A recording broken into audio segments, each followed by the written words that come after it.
అదే RTV app వార్తల్ని క్షణాల్లో చదివే అవకాశం ఉంటుంది. ఒక న్యూస్ పేపర్, ఒక టెలివిజన్ ఛానల్ మీ చేతుల్లో ఎప్పుడూ ఉంటాయి.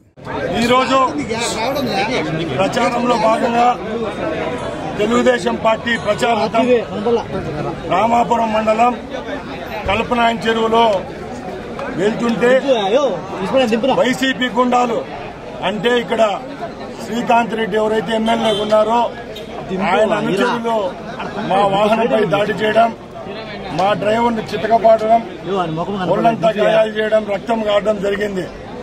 ఈ ప్రజాస్వామ్యంలో ఓటు అడే హక్కు మాకు లేదని అడుగుతున్నా. ప్రతిపక్షాల నోరు మూయించి ఈ 5 సంవత్సరాలు పరిపాలన సాగించాడు జగన్మోహన్ రెడ్డి.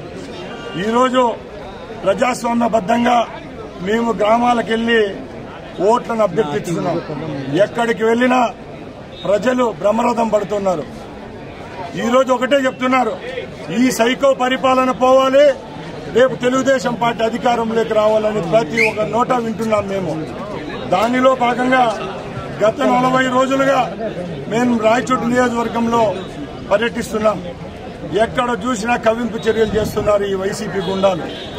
ఈరోజు శ్రీకాంత్ రెడ్డి గ్రామానికి కూతవేటులో ఆయన ఇంటి దగ్గర నుంచి సుమారు 1 కిలోమీటర్ల దగ్గరే మా వాహనం పోతా ఉంటే అక్కడ మా బండిని అటకాయించడం, బండికి సుమారుగా లైట్లు పీకేసినారు, ఎలక్ట్రికల్ వైరింగ్ తీసేసినారు, అద్దాలు పగలగొట్టినారు.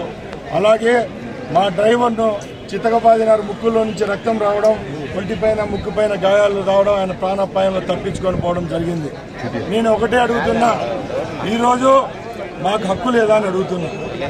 మేము 5 సంవత్సరాల నుంచి తెలుగుదేశం పార్టీ కార్యకర్తలైతేనేం ప్రజలైతేనేం వీళ్ళ ఆగడాలు చూస్తూ ఉన్నాం.